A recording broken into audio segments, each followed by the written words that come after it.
होगी। महाराज दशरथ की मृत्यु हो गई। अब उस समय गुरु वशिष्ठ कथा सुनाते हैं, लेकिन उस समय जो कथा सुनाते हैं वो तो संसार की नश्वरता, वैराग्य और ज्ञान की ओर आकृष्ट करने वाली ही कथा है। तो गोस्वामी जी कहते हैं तब वशिष्ठ मुनि बोलने लगे।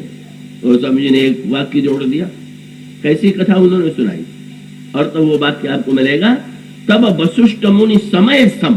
बस उन्होंने ये देख लिया कि इस समय वातावरण में शोक व्याप्त है और महाराज दशरथ की मृत्यु हो चुकी है, और ऐसी परिस्थिति में वे राम की बाल लीला का आनंद प्रस्तुत करने की मनस्थिति में नहीं है। गोस्वामी जी कहते हैं तब वशिष्ठ मुनि समय सम कई अनेक इतिहास शोक निवारे सबन कर। किसके द्वारा? बोले निज विज्ञान प्रकाश, अपनी विज्ञानमयी कथा के द्वारा उन्होंने सारे समाज की जो मनस्थिति है, सारे समाज की जो परिस्थिति है, उसका निराकरण किया।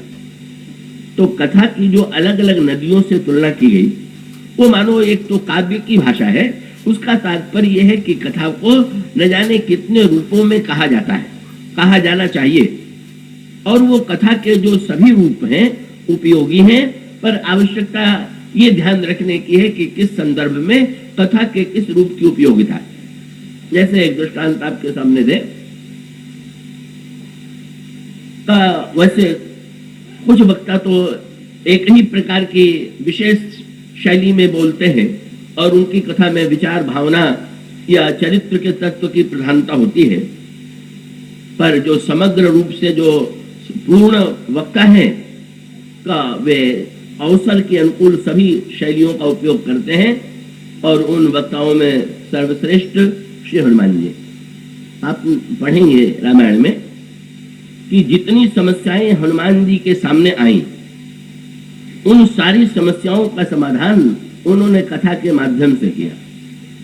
किंतु आप गहराई से इस पर दृष्टि डालिए कि हनुमान जी के मुंह से जब विभिन्न प्रसंगों में कथा रस, कथा प्रवचन हुआ, तो क्या उसमें बिल्कुल एक रस था क्या, कि उसमें भिन्नता? और जब आप दृष्टि डालेंगे तो आपको लगेगा कि उनकी कथा में कहीं यमुना के रूप में कथा है, कहीं गंगा के रूप में है, कहीं सरस्वती के रूप में है, कहीं मंदाकिनी के रूप में है, कहीं नर्मदा के रूप में है, और उसके मूल में रहस्य यही है कि हनुमान जी इस रूप में, हनुमान जी मानो वो सूत्र दे देते हैं कि आपको किस नदी में नहाना है। अनेक तीर्थ हैं, अनेक नदियां हैं, पर आपके अंतःकरण में किसी नदी के प्रति विशेष आकर्षण है, विशेष श्रद्धा है, और आप उस नदी में जब स्नान करते हैं तो आपको अधिक प्रसन्नता की अनुभूति होती है। इसी प्रकार से श्री हनुमान जी की विलक्षणता ये है कि वे राम कथा की जिन नदियों को प्रवाहित करते हैं, उन नदियों के स्वरूप में भिन्नता, और उस भिन्नता का तात्पर्य यह है कि वे उस समय की परिस्थिति और श्रोता की आवश्यकता को दृष्टिगत रख करके ही कथा का रूप प्रस्तुत करते हैं। हनुमान जी के चरित्र में वो तो प्रारंभ से ही वो तो प्रभु से जब हनुमान जी का मिलन हुआ तो प्रभु ने उस समय हनुमान जी को कथावाचक की उपाधि दे दिया। प्रभु से हनुमान जी ने पूछा कि आप कौन हैं? तो इतना पूछ देते तो ये कोई कथावाचक का लक्षण नहीं। उन्होंने पूछा ऐसे को तुम, पर वक्ता को हमारे यहाँ परंपरा में उसको व्यास कहते हैं। व्यास माने विस्तार करने वाला। व्यास जी ने 18 पुराणों में कितना विस्तार कर दिया। तो व्यास की विशेषता ये है कि वो एक बात को कितने विस्तृत रूप में प्रस्तुत करता। अब जिज्ञासा का प्रश्न तो इतना है कि भगवान राम क्षत्रिय राजकुमार के रूप में सामने हैं, और हनुमान जी उनसे पूछते कि आप कौन? तो प्रभु परिचय दे। पर हनुमान जी जब पूछने लगे तो उस पूछने में इतनी सावधानी थी कि प्रभु समझ गए कि ये तो बहुत अद्वितीय वक्ता है। एक एक शब्द बड़ा अनोखा। पहले पूछा को तुम, और अगला वाक्य कह दिया श्यामल गौर शरीरा। तो दोनों वाक्य परस्पर विरोधी हो गए। क्यों? अगर दो दो व्यक्ति के विषय में पूछना है तो तुम लोग कहना चाहिए, और एक व्यक्ति के विषय में पूछना है तो तुम कहना चाहिए कि आप कौन है या तुम कौन। लेकिन हनुमान जी कहते तो एक वाक्य है कि तुम लोग नहीं कहते, तुम दोनों कौन हो ये नहीं कहते, कहते को तुम श्यामल गौर शरीरा, कौन है आप श्यामल गौर शरीर वाले। प्रभु समझ गए, कथावाचक ने जो बात कह दी उसमें कितनी कला है कहने, वो रहस्य खुल गया। हनुमान जी से पूछा गया कि ये तो आपने व्याकरण की दृष्टि से कुछ ऐसा लगता है कि ये वाक्य ठीक नहीं आप बोले। हनुमान जी का रहस्य कब खुला कि ऐसा उन्होंने क्यों किया। शब्द उनका चुना हुआ है। एक तो शब्द उन्होंने कहा कि श्यामल और गौर शरीर वाले तुम कौन, और इसका उत्तर आपको आगे मिलेगा हनुमान जी के बाद। हनुमान जी ये मानते हैं कि वस्तुतः ये दो शरीर दिखाई दे रहे हैं, पर वस्तुतः दो न होकर के एक ही। वही जो जनक को लगा ब्रह्म ने ये शब्द कहते कठिन भूमि कोमल पदगामी। महाराज जी कौन है आप जो कठिन भूमि पर कोमल चरण से चल रहे हैं, ये विरोध की ओर संकेत। जो कठोर भूमि पर चलता है उसके चरण कोमल नहीं रह सकते, और जिसका चरण कोमल है वो कठोर भूमि पर नहीं चलेगा। पर आपको देख करके तो बड़ा विचित्र विरोधाभास दिखाई दे रहा है कि कठिन भूमि कोमल पदगामी, तो कौन है वन विचरहु स्वामी। आप वन में यदि चारों ओर विचर रहे हैं तो आप अपना हेतु बनाइए। प्रभु मुस्कुराए, आनंद आया। आज तक ऐसा प्रश्न नहीं पूछा गया जो इतना विस्तृत हो। सीधा सा परिचय पूछना चाहिए कि आप कौन हैं। अब हनुमान जी का विस्तार देखिए, विस्तार होते जा रहा है। हनुमान जी ने कह दिया, जब प्रभु नहीं बोले तो हनुमान जी अपनी ओर से बोलने लगे कि तुम तीन देव मह कोई, और नर नारायण की तुम दोई, और जग तारण तारण भव भंजन धरणी भार, कि तुम अखिल भुवन पति लीन मर्जी अवतार। प्रभु सुन करके मुस्कुराए। प्रभु ने अपना परिचय दिया, और परिचय देने के बाद प्रभु ने अगला जो वाक्य कहा बड़ा सुंदर। प्रभु ने तुरंत हनुमान जी से कहा, कौशलेश दशरथ के जाए। अब एक ध्यान रखेंगे कि हनुमान जी ने बिल्कुल एक बार भी नहीं पूछा कि आपके पिता कौन, ये प्रश्न था ही नहीं। आप किसके बेटे हैं, हनुमान जी का प्रश्न तो बिल्कुल ये था कि आप अपना परिचय दीजिए। और प्रभु ने उलट करके परिचय देते हुए कहा कि तुम तीन देव मह कोई। प्रभु ने अपना परिचय देते हुए कहा, कौशलेश दशरथ के जाए, हम पितु बचन मानी बनाए। हम अयोध्या के राजा दशरथ के पुत्र हैं, और उनकी आज्ञा मान करके वन में आए हुए हैं, और नाम राम लक्ष्मण। प्रभु ने ठीक उसी ढंग से परिचय दिया जैसे दिया जाता है। किसके पुत्र हैं ये बता दिया, अपना और लक्ष्मण का नाम बता दिया। नाम राम लक्ष्मण दो भाई, और ये भी कहा कि ब्राह्मण देवता आपने पूछा है कि मैं क्यों आया हुआ हूं, तो मैं बता दूं कि संग नारी सुकुमारी सुहाई, मेरे साथ एक बड़ी सुकुमारी सुंदरी पत्नी थी, और यहाँ हरि निश्चर वैदेही, वन में मेरी पत्नी को निशाचर ने हरण कर लिया। खोजत विप्र फिर ही हम तेही, ब्राह्मण देवता हम उन्हीं को खोजते हुए चारों ओर घूम रहे। और आगे चल करके प्रभु का वाक्य बड़ा मीठा, उसमें बड़ी मीठी चुटकी थी। क्या बोले, आपन चरित्र कहा मैं गाई, और कहो विप्र निज कथा बुधाई। ब्राह्मण देवता मैंने तो अपना चरित्र गा करके सुनाया। ये गाने शब्द का प्रयोग बड़ा विचित्र है। न वहां कोई बाजा बज रहा था, न वीणा बज रही थी, न तबला बज रहा था, न कोई वाद्य बज रहा था, और न तो कोई भगवान आलाप लेकर के गा रहे थे। पर प्रभु ने कहा कि आपन चरित्र कहा हम गाई, मैंने तो अपना चरित्र गा करके आपको सुना दिया। अब प्रभु को पूछना चाहिए कि आप भी अपना चरित्र सुनाओ। पर प्रभु ने कहा कि ना, कहो विप्र निज कथा बुझाई। भाई मैं तो गा सकता हूं, ये दो विधा है, गाना और कहना, दोनों में बड़ा आनंद है। पर दोनों में दो विधा कहने की है और दो सुनने की है, और वो दोनों विधा आपको मिलेगी किष्किंधा कांड के अंत में। यही सुनत गावत कहत समुझत परम पद नर पाइए, पर नर पावई। जो जिसको कहने से, जिसको गाने से जिसको सुनने से, जिसको समझने से मनुष्य को मुक्ति मिलती है। तो यहाँ पर दो विधा जो है कहने की है और दो विधा सुनने की है। गाना एक विधा और कहना दोनों को भगवान ने मेरे गोस्वामी जी ने अलग कर दिया, यही कहत गावत।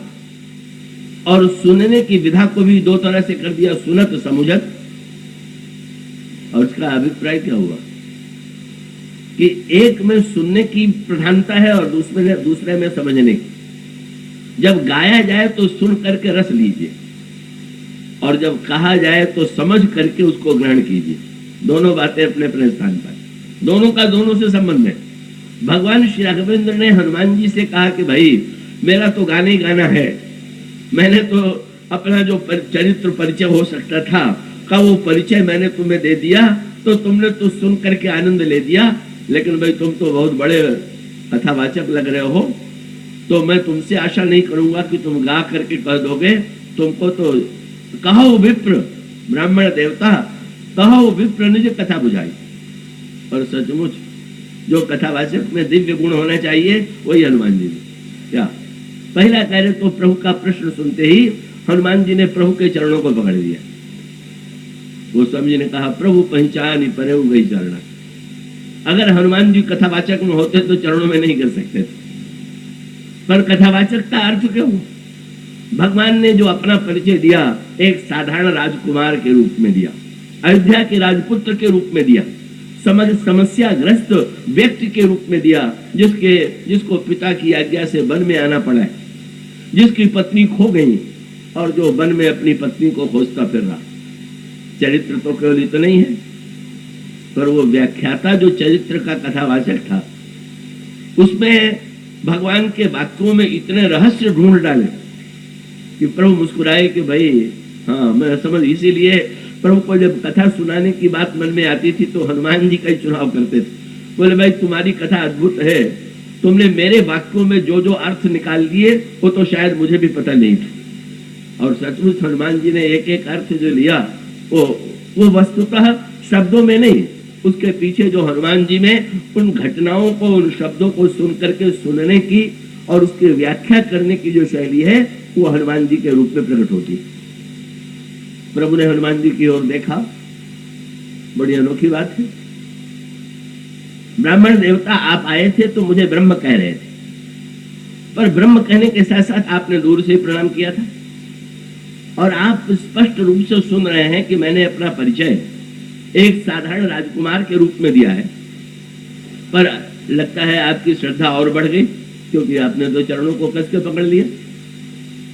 तो ये जो मेरा परिचय है उसको सुन करके तो श्रद्धा कम होनी चाहिए कि ये बेचारे पत्नी को साथ में लेके वन में आए, पत्नी खो गई, उसके वियोग में भटक रहे हैं, तो तुम्हें तो लगना चाहिए था तुम थे ब्रह्मचारी और मेरा परिचय बिल्कुल एक संसारी राजकुमार के रूप में। पर ये तुमने जो उल्टा व्यवहार किया, जो लगता है कि तुम्हारी श्रद्धा बढ़ गई, ये कैसे?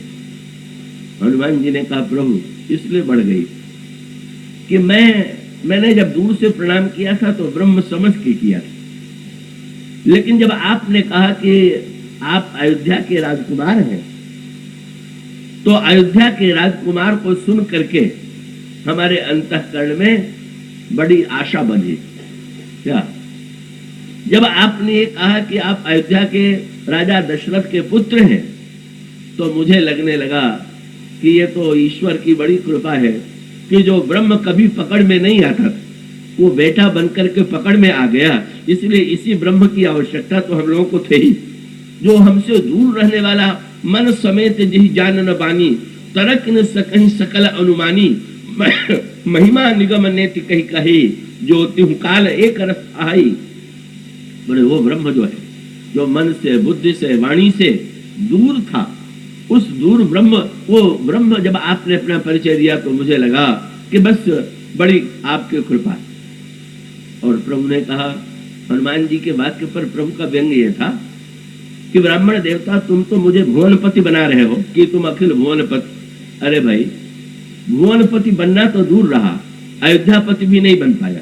पिताजी ने देश निकाला, दे दिया तो वन में आना पड़ा, और तुम भुवनपति कह रहे हो। हनुमान जी ने इसका भी अर्थ दूसरा लिया, वो कथावाचक का अर्थ हनुमान जी ने कहा, प्रभु जब आपने ये कहा कि आप पिता की आज्ञा से बन आए हुए हैं तो मेरा हृदय आनंद में भर गया। क्यों? बोले सारे शास्त्रों में मैंने यही पढ़ा था कि ये शास्त्र जो है ईश्वर की आज्ञा है और उसकी आज्ञा का पालन करना चाहिए। लेकिन जब आपने परिचय दिया कि आप पिता की आज्ञा से वन में आए हुए हैं तो अब संतोष हो गया कि अब आज्ञा देने वाला ईश्वर नहीं है, आज्ञा मानने वाला ईश्वर है। तो जो हम कहेंगे वो करेगा। अगर आपने अपना जो परिचय दिया उसमें तो हम सब जो चाहते हैं सब मिल गया। मंद में मोह बस कुटिल हृदय अज्ञान, और फिर प्रभु को उलाहना दिया। पुनि प्रभु मोहि विसारे दीन बंधु भगवान नाथ जीव तब माया मोहा सो निस्तरई तुम्हारे ही छोआ। तापर मैं रघुवीर दुहाई जानऊ नहीं कछु भजन उपाई। सेवक सुत पति मातु भरोसे रही असोच बनई प्रभु पोसे। अस कही परेऊ चरण अकुलाई निज तनु प्रगट प्रीति उलझाई।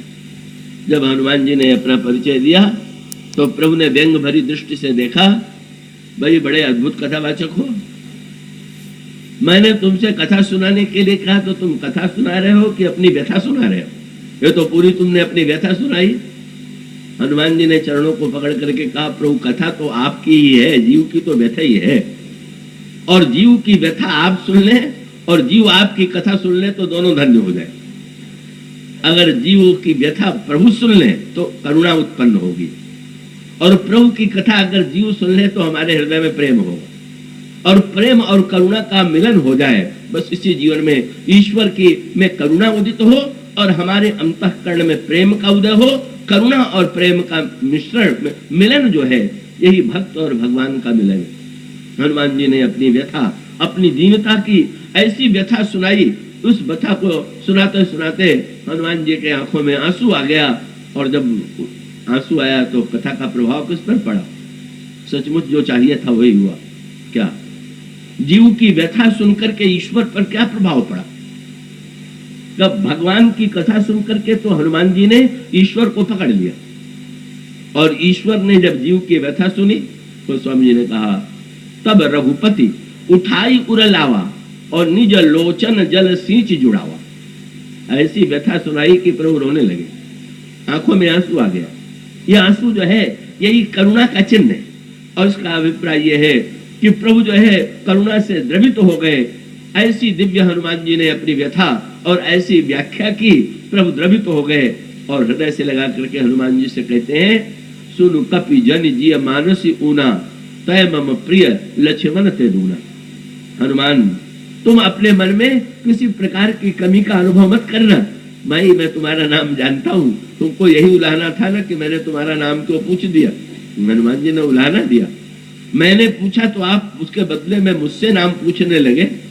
तो महाराज, जीव तो आपकी माया के द्वारा भुलाया गया है, पर क्या आप भी भूलने लगे क्या? प्रभु ने कहा। और फिर उसके पश्चात वो स्वामी जी संकेत करते हैं, हनुमान जी ने यहीं से प्रारंभ किया। क्या ये कथावाचक की दृष्टि, प्रभु से प्रस्ताव किया कि आप दोनों पीठ पर बैठ जाइए, और इसमें भी कथा थी। प्रभु पूछ सकते हैं कि तुम मुझे तो ब्रह्म कह रहे थे, ब्रह्म सबको धारण किए हुए है कि कोई ब्रह्म को धारण कर सकता? तुम ब्रह्म को उठाने का दावा कर रहे हो? हनुमान जी ने कहा, मैं न करता, पर आपने जो अपना चरित्र सुनाया उससे मेरा साहस बढ़ गया। क्या? जब मैंने पूछा कि आप कौन हैं और आपने कहा कि मैं दशरथ का पुत्र हूं, तो प्रभु ये बताइए कि महाराज दशरथ ने आपको गोद में उठाया होगा कि नहीं? और जब उन्होंने उठाया होगा तो मेरा भी साहस बढ़ गया कि हम भी पीठ पर उठा सकते हैं। ये तो आपका ही परिचय है, आपने जो कहा है मैं तो उसी के अनुकूल आचरण कर रहा हूं। और सचमुच जैसा कह भी दिया। प्रभु ने कहा कि अच्छा भाई, पिताजी ने गोद में उठाया तो तुम भी उठा लो। पर कथावाचक ने उसमें भी कथा कह दी। हनुमान जी ने कहा, प्रभु गोद में और पीठ में अंतर है। गोद में पीठ पर गोद में लेने वाले को जो गोद में लेता है वो पकड़े रहता है, पर पीठ पर जब कोई बैठता है तो उसको जो पीठ वाला होता है वो पकड़े रहता है, जिसके पीठ पर बैठा होता है। इसी प्रकार से दशरथ जी ने आपको पकड़ लिया, और मैं चाहता हूं कि आप मुझे पकड़ लें, और उसके साथ साथ मैं आपको ऐसे व्यक्ति के यहाँ ले चल रहा हूं कि उसको पकड़े ही रहना पड़ेगा, नहीं तो उसके भाग करके दूर जाते देर नहीं लगेगी। जीव को आप पकड़ लें, यही है मानव व्याख्या। इसका अभिप्राय की बातें तो यूं कह सकते हैं कि भगवान श्री राम और लक्ष्मण जी को हनुमान जी ने पीठ पर बैठा लिया और चले गए। आप ये भी कह सकते हैं कि इसलिए बैठा लिया कि भगवान को कष्ट न हो चढ़ने में। पर अगर इतना अर्थ आप लेते हैं तो आप भगवान के करुणा का वो अर्थ नहीं ग्रहण कर पाएंगे जो उसमें हनुमान जी ने ग्रहण किया, और जिसके आधार पर फिर भी जब प्रभु और लक्ष्मण को हनुमान जी ने पीठ पर बैठाया तो प्रभु ने मुस्कुरा करके हनुमान जी से यही कहा कि चलो अब तुमने सारा भार हम दोनों का उठा लिया, अब तो हमें चिंता करने की आवश्यकता नहीं। हनुमान जी ने ऊपर चढ़ते चढ़ते प्रभु से कह दिया, आपको चिंता करने की आवश्यकता बहुत बढ़ गई, घट नहीं गई। क्यों? बोले प्रभु जब कोई पहाड़ पर चढ़ता है तो उसको ये चिंता रहती है कि कहीं गिर न पड़े, नहीं चोट आवेगी। लेकिन अगर कोई पहाड़ पर किसी की पीठ पर बैठ के चले तो उसको दुगनी चिंता हो जाती है कि कहीं अगर ये गिरा तो चोट हमी को आवेगी।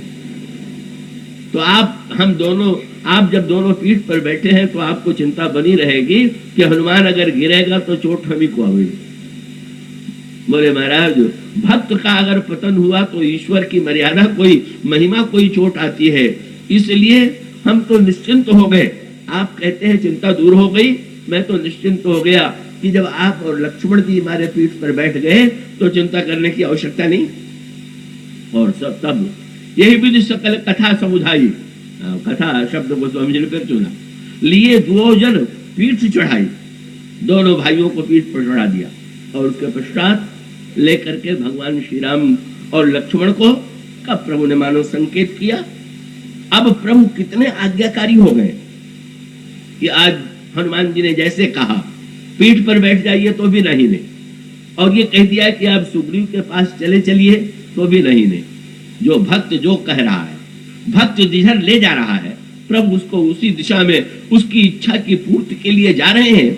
ये जो चित्र है यही है कथा कथक, घटनाओं के पीछे जो निहित अर्थ है। और उसके पश्चात हनुमान जी, गोस्वामी जी कहते हैं कि एक और लक्ष्मण जी और दूसरे और हनुमान जी। लक्ष्मण जी चरित्र सुनाते हैं और हनुमान जी कथा सुनाते हैं। वहां पर भी दोनों शब्दों में अंतर आता है। क्या? पावक साखी देई कर जोड़ी प्रीति दृढ़ाए, अग्नि बीच में जलाई गई और तब लक्ष्मण जी ने लक्ष्मण राम चरित सब भाखा। लक्ष्मण जी ने सुग्रीव जी को भगवान राम का पूरा चरित्र सुनाया। चरित्र माने जो घटित होने वाली घटनाएं थी वो इतिहास के रूप में का लक्ष्मण जी ने सुग्रीव को सुना दिया। लेकिन हनुमान जी को लगा कि केवल चरित्र सुनाने से काम नहीं चलेगा, और तब गोस्वामी जी ने शब्द बदल दिया। क्या? तब हनुमंत उभय दिशि। अब यूं तो होना ये चाहिए था कि लक्ष्मण ने भगवान का चरित्र सुनाया तो हनुमान जी सुग्रीव का चरित्र सुना दें कि सुग्रीव के सामने क्या क्या समस्या है, यही ठीक क्रम था। पर गोस्वामी जी की शब्दावली पर आप ध्यान देंगे। क्या? गोस्वामी जी कहते हैं तब हनुमंत उभय दिशि की सब कथा सुनाई। उन्होंने दोनों को कथा सुनाई। और कथा सुनाने का अर्थ क्या हुआ कि चरित्र की उन्हीं घटनाओं को जब हनुमान जी सुग्रीव को सुनाते हैं तो हनुमान जी का अभिप्राय यह है कि सुग्रीव की जैसे हमारी व्यथा सुन करके प्रभु के हृदय में द्रवता आ गई थी, उसी प्रकार से सुग्रीव की दीनता सुन करके प्रभु के अंतःकरण में का द्रवता उत्पन्न हो, करुणा उत्पन्न हो। और इसके मानो कथा का तत्व ये है, घटनाओं को हम किस दृष्टि से देख करके जीवन में उससे क्या प्रेरणा लेते हैं, और उसी क्रम से अब गोस्वामी जी कहते कथा का एक रूप वो था जो हनुमान जी ने प्रभु के सामने कहा, कथा का दूसरा रूप वो था जो सुग्रीव के सामने उन्हें सुनाया। और वही परिस्थिति और मनस्थिति बदल गई तो हनुमान जी की कथा की शैली बदल गई। सुग्रीव सचमुच राज्य पा करके प्रभु को भूल गए, भोगों में डूब गए। अब हनुमान जी के सामने समस्या ये है कि सुग्रीव का कल्याण कैसे करें। तो जानते हैं कि कोई ऐसी समस्या नहीं है कि जिसका समाधान कथा में न हो। और तुरंत हनुमान जी जो है आते हैं यहाँ पवन सुत हृदय विचारा, राम काज सुग्रीव विचारा, और निकट जाई चरणन सरनावा, चरणों में प्रणाम किया। सुग्रीव ने पूछा आपने कैसे कष्ट किया? कहने लगे आपको कथा सुनाने आया हुआ। तो कथा तो आपने बड़ी सुंदर सुनाई थी। हनुमान जी ने वो कहा वो कथा अधूरी थी, अब कथा पूरी करने आया हुआ। क्या अब प्रभु के स्वभाव और करुणा की कथा पहले सुना दिया, तो सुनने वाले ने दुरुपयोग किया। बोले प्रभु जब इतने कोमल है, इतने क्षमाशील है, तो कोई बात नहीं, चाहे जो करो। स्वास्थ्य तो ऐसी कथा की शैली बदल दी कि सुनते ही करुणा और द्रवता नहीं, डर के मारे कथा सुन के कांपने लगे। कथा जो है डर दूर भी करती है और डर पैदा भी करती है। जब मित्रता कराई थी तो डर दूर करने वाली कथा सुनाई थी, और आज आए हैं तो डर दूर करने वाली कथा नहीं सुनाते, आज डर उत्पन्न करने वाली। सुनि सुग्रीव परम भय माना, सुन करके कांपने लगे। क्यों? क्या कथा सुना दिया? हनुमान जी ने सुग्रीव से कहा आपने एक बात पर ध्यान दिया, दो बातों पर। क्या?